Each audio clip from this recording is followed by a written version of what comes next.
on his game, attacking his game every day, really staying locked in on the information, especially during these playoffs up to the point where, you know, he was able to crack the rotation. And, you know, when your mind and your heart is in a good place, the body follows. And I've seen a ton of kids play with him, coach them, where, you know, there's nothing but negative because their individual circumstances aren't what they would hope them to be. And then when they do get an opportunity unexpectedly, they fail miserably. And so kudos to him. Shout out to him. You know, he was huge for us tonight. Our team captains talking through coverages, matchups, LeBron in particular, just everybody, the dialogue, you know. We get frustrated because we know we could be doing things better.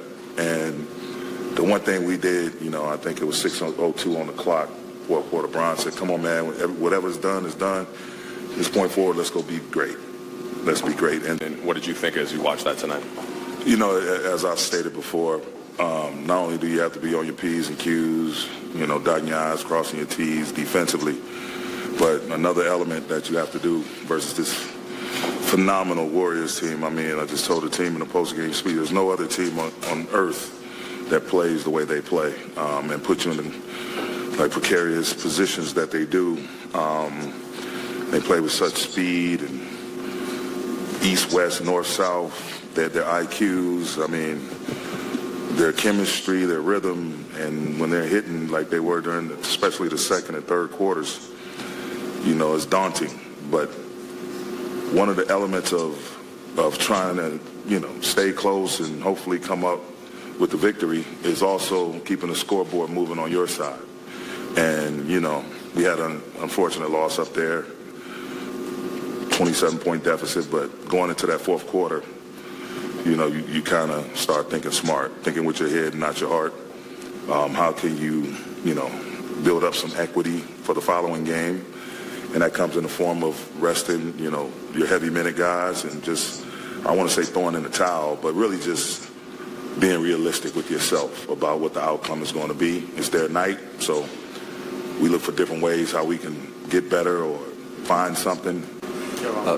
Darvin, we've seen the chess match between LeBron and Steph before, where LeBron will call up whoever Steph is defending to kind of come into the action for pick and roll. We saw that a lot tonight in the fourth. What did you think of the chain reaction of that and the way Golden State had to kind of scramble to help him and the fouls he picked up and just how effective that was down the stretch? I think it opens up backside, off-ball lanes, passing lanes, driving lanes because they know, you know, they want to protect Steph. And so if he's involved in that on-ball action, whether he's guarding the ball handler or the screener, they're going to be on high alert, and they're going to be shifted in to try to give support. And, you know, our guys just have to be disciplined, and they were, stay space and be ready to attack. And the only times we really got in trouble, times we just held the ball too long, didn't go to the next thing immediately or come running into a secondary or third screen. But all in all, you know, we were able to use that and be really, really effective. Whether it was Bron handling and bringing Steph up guarding the screener, whether it's Bron screening with Steph on the ball, it's just, you know, the way we had to attack and also play downhill and not settle. But it was great. You know, that's just, again, shots go in on their end, but we just kept going possession by possession, next play mentality, and stayed as aggressive as we could and try to put ourselves in a position to be successful, and we were able to do that. But Lonnie Walker is right in the middle of all of that. Darvin, I wanted to know your thoughts on LeBron's fourth quarter performance in particular. You start the quarter down 7. He orchestrates that 7-0 run. You tried to get him a blow. He might have been on the bench for 10 seconds. Right. And then he's there to close it out, playing 43 minutes total. Just how did he help organize you guys, lead you guys down the stretch? I mean, we spent a big chunk of the halftime looking at different clips, our transition defense, our pick-and-roll defense. We talked through matchups. They gave their input, and you have to listen to your players. Like, absolutely. I mean, I remember a time in the NBA where it was more of a dictatorship, and I've been around and played for some stubborn coaches. But I won't say any names, but and worked with some stubborn coaches. But you got to listen to your players, man. A team sport, things got to be collaborative.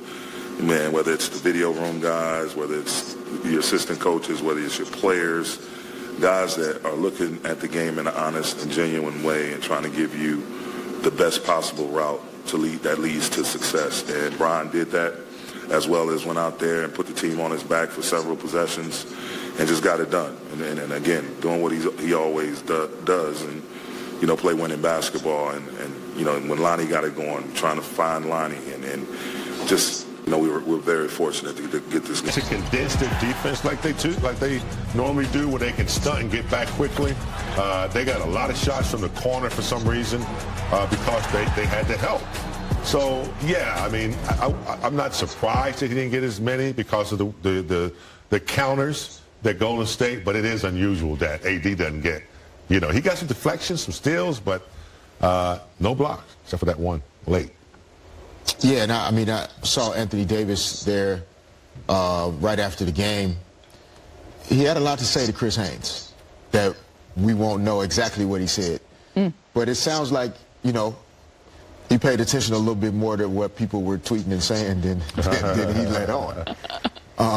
And so it will be interesting to, with today being a weekday, right? There's going to be a whole 24-hour performance in a playoff series.